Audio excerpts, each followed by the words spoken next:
Très chers téléspectateurs de Cathol TV Gabon, bonsoir. Soyez les bienvenus pour ce flash d'information du vendredi 29 septembre 2023. Magistère universel. Together, la grande veillée œcuménique qui précédera le synode.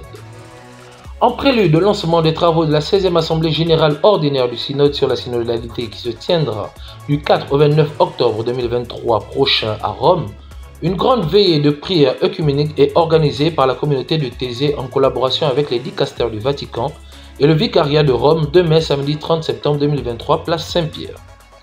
Cette rencontre se déroulera en présence du pape François, du patriarche œcuménique orthodoxe Bartholomée Ier, l'archevêque de Canterbury Justin Welby et d'autres responsables de l'Église, ainsi que des milliers de chrétiens de différentes confessions.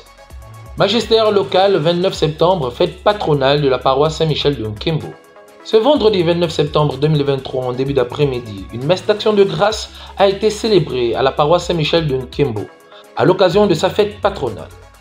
En effet, chaque 29 septembre, l'Église fait mémoire des saints archanges Michel, Gabriel et Raphaël. En ce jour de joie, nous avons également une pensée pour la mission Saint-Michel de Ndjolé, au lieu de l'histoire de l'Église catholique au Gabon.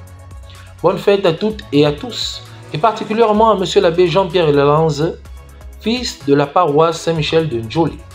On reste dans la célébration des archanges Michel, Gabriel et Raphaël pour parler, cette fois de la première messe célébrée en terre gabonaise le 29 septembre 1844 au Fort de Mal par le père Jean-Rémy Bessieux et le frère Grégoire Sey.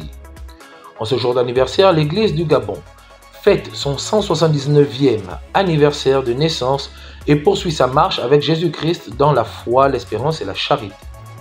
D'un anniversaire à un autre, 4e anniversaire d'ordination sacerdotale pour l'abbé Pamphile Assoumou et ses compagnons.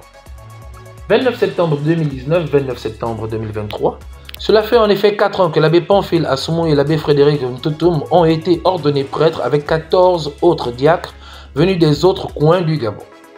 À cette occasion, des messes d'action de grâce ont été célébrées ce vendredi 29 septembre dans différentes paroisses, à l'exemple de celle présidée par l'abbé Pamphile Assoumou à la chapelle Saint-François de Sales de la Maison catholique des médias. La rédaction de Cathol TV Gabon souhaite à l'abbé Pamphile et à tous ses confrères dans le sacerdoce un joyeux anniversaire. Début de la prière du synode sur la synodalité dans l'archidiocèse de Libreville. Dans le but de mettre en pratique les recommandations de l'archevêque métropolitain de Libreville, son Excellence Monseigneur Jean-Patrick Ibaba, c'est ce dimanche 1er octobre 2023 que débute dans toutes les paroisses de l'archidiocèse de Libreville la prière du synode sur la synodalité. Cette prière sera dite au cours des célébrations eucharistiques dominicales, précisément après les intentions de prière universelle, et ce, durant tout le mois d'octobre. On rappelle, cette invitation entre dans le cadre de la tenue du 4 au 29 octobre 2023 prochain de la 16e Assemblée Générale Ordinaire du Synode des évêques à Rome. Diocèse de Mouila, lancement des activités pastorales 2023-2024 dans le diocèse de Mouila. À l'occasion du lancement de l'année pastorale 2023-2024 dans le diocèse de Mouila, une retraite des ouvriers apostoliques aura lieu du lundi 2 au samedi 7 octobre 2023 prochain à l'Institut du Christ Roi Souverain Prêtre à la paroisse Sainte-Thérèse de Mouila. Confions au Seigneur cette future rencontre du clergé de Mouila. Très chers téléspectateurs de Cathol TV Gabon, c'est ainsi que s'achève votre flash d'information du vendredi 29 septembre 2023. Nous vous remercions de l'avoir regardé. En marche vers les 200 ans de l'histoire de l'évangélisation de l'Église catholique au Gabon, gardons la foi, l'espérance et la charité.